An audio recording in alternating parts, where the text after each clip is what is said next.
you're thinking about buying a rural property, maybe you're dreaming of wide open spaces, starry skies, no traffic, maybe even a backyard chicken or two. I totally get the appeal. Here's the thing. Buying rural isn't like buying in the suburbs, and you need to know what to look for so you don't end up with some big surprises. In this video, I'm breaking down the top reasons why people buy rural, the key differences between buying rural and buying in a subdivision, and then I'll walk you through the important things you need to know about the rural property buying process, like inspections, zoning, wells, septic, just to name a few. If you're new here, I'm Teresa Gabriel, a realtor here in Orangeville, Ontario with Coldwell Banker Ronan Realty. Hit the subscribe button for more videos about real estate and check out the description below for some helpful links and information. So let's start with, why do people buy rural or homes in the countryside? There are some amazing reasons people are making the move to the country. First one is peace and privacy. No shared fences, no neighbors 6 feet away, just you, nature, and maybe the odd deer or fox. Having more land is another reason. Whether it's for gardening, having a workshop, starting a small hobby farm, or just letting the dog run free, rural properties give you the room to do what you want to do. The next is they could be more affordable. Depending on the area, you often get maybe more house for your money or even more land for the same price that you would pay in the suburbs. The next one is maybe you just need change in your lifestyle. For a lot of people, it's about slowing down and reconnecting with nature. Think fireside evenings, snowshoeing in your backyard, or growing your own vegetables. And then the next one is multi-generational living or additional dwelling. This one is growing fast. People want to build a second dwelling for aging parents, adult kids, or even for rental income on that note. Have you heard of the Canada Secondary Suite Loan Program? It was introduced in the budget in 2024. This program offers low-interest loans to homeowners for constructing secondary suites. Starting January 15th, 2025, homeowners can refinance insured mortgages to include secondary suites, accessing up to 90% of the home's value with a 30-year amortization. The mortgage insurance home price limit has been increased to $2 million to accommodate various housing markets. Pretty cool, right? So speaking on the last one, quick story. Recently had a client who bought a rural property specifically so that they can build a secondary home on the property. Great idea, but they had to confirm that the zoning allowed for it. We did a lot of deep digging. They went to the city, the township, and then eventually they did get approval that they could build on the property, which was amazing news.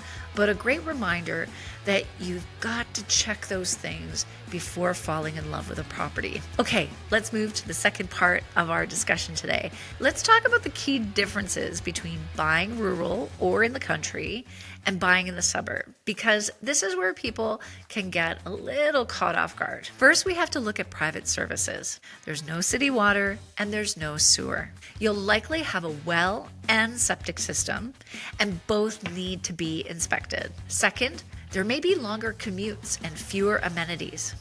There may not be a Starbucks on the corner or a 24/7 grocery store. You'll plan trips a little bit differently. The third, and probably one of the most important ones, especially those that remote work, is the internet and cell signal. Check the coverage in that area. You don't want to find out that your dream home is a dead zone for both Wi-Fi and your phone.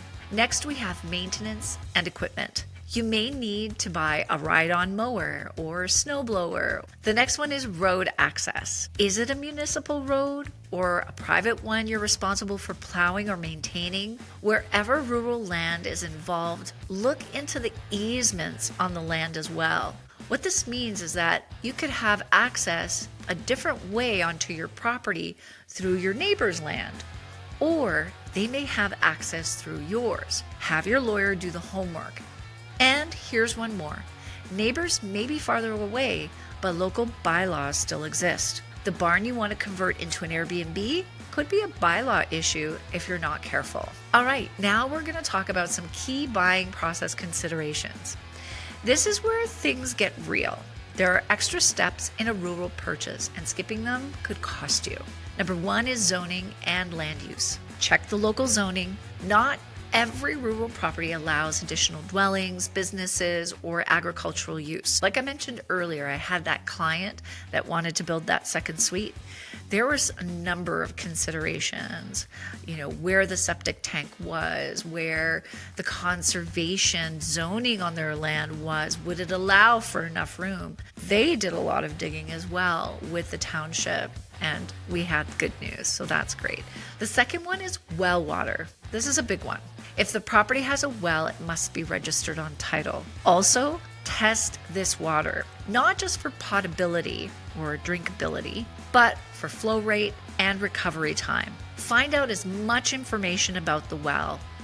When was it built? How long has it been servicing? When was the last inspection? Things like this you want documented by the current seller. Number 3, the septic system.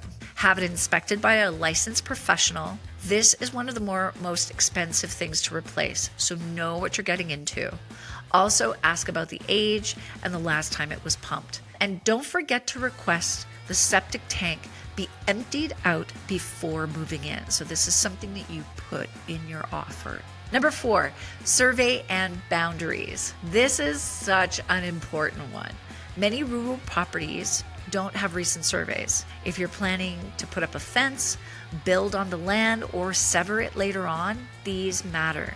Get a survey or title insurance that covers boundary issues. Number 5, hydro and heating.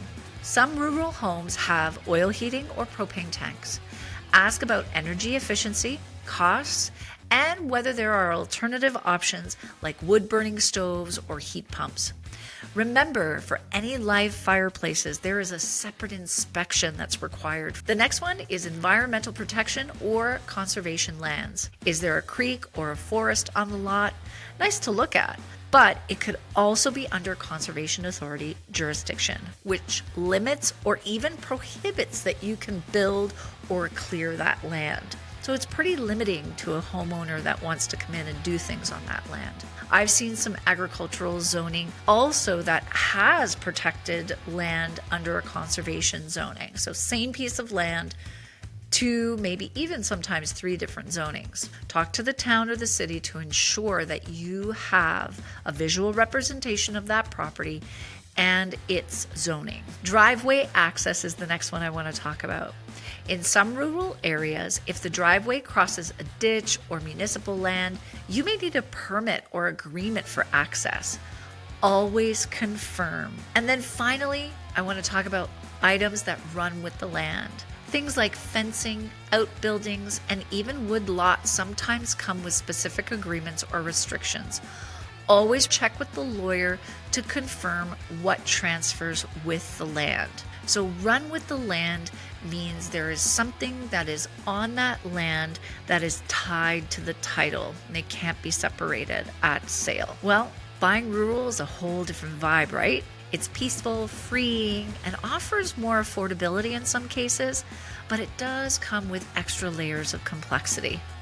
Make sure you're working with a realtor who knows the rural market, someone who's asking the right questions and doing the due diligence early.